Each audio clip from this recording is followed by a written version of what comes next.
ကျွန်တော်ရှိမှာပညာလာယူမဲ့သူတွေပေါ့နော်အဲ့ဒါလေးကျွန်တော်ပြောချင်ပါတယ်ကျွန်တော်ဂိုင်းတော်ရဲ့စီမီစီကန်းတွေရှိပါတယ်နော်နောက်တစ်ခါပညာကိုကျွန်တော်သင်တဲ့အခါမှာကျွန်တော်စမတော်ရဲ့အကြောင်းစေးတော်ရဲ့အကြောင်းနော်အသေးစိတ်ပေါ့နော်နောက်တစ်ခါဟိုဒီပယောဂဆက်နော်ပယောဂဆက်တွေအကြောင်းနော်နောက်တစ်ခါပယောဂဖြစ်တဲ့ပယောဂလူမှာဖြစ်တဲ့ပယောဂ5မျိုးရဲ့အသေးစိတ်အကြောင်းနော်နောက်တစ်ခါမိမိရှောက်လန်းရမယ့်ဘဝမှာအရင်ဆုံးကျွန်တော်က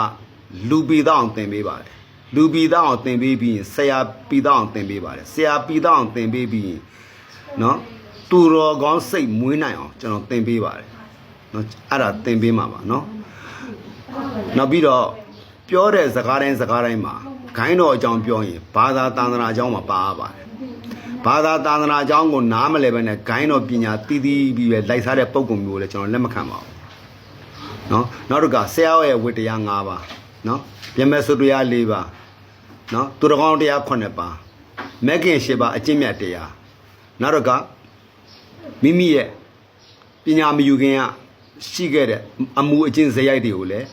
မကောင်းတာတွေလည်းပယ်ဖျက်ရပါတယ်အဲ့လိုပယ်ဖျက်အောင်လည်းသင်ပေးပါတယ်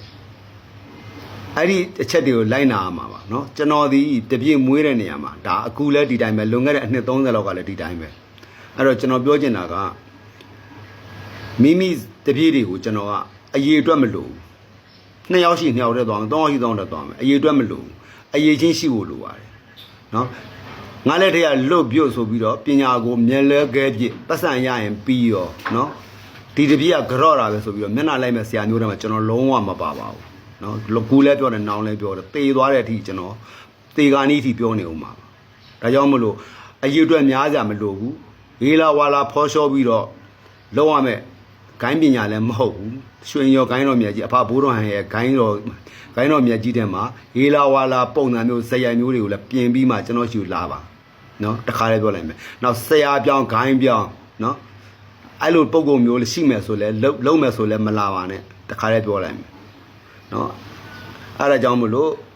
ကျွန်တော်ကပြောပြတဲ့စကားတွေကိုနားလည်မယ်ထင်ပါတယ်နော်အဲ့တော့သဘောကျမယ်ဆိုရင်လာခဲ့ပါသဘောမကျရင်လုံးဝမလာပါနဲ့ကျွန်တော် TikTok အကောင့်မှာဖုန်းနံပါတ်နှလုံးတင်ထားပါတယ်ကြိုက်တဲ့ဖုန်းကိုဆက်ပါအားလုံးကျေးဇူးတင်ပါတယ်နော်အားလုံးတန်တရားဒုက္ခဘေးမှာကက်ကြီးသုံးပါးမှာကြော်လွှမ်းနိုင်ကြပါစေနော်အားလုံးကျေးဇူးတင်ပါတယ်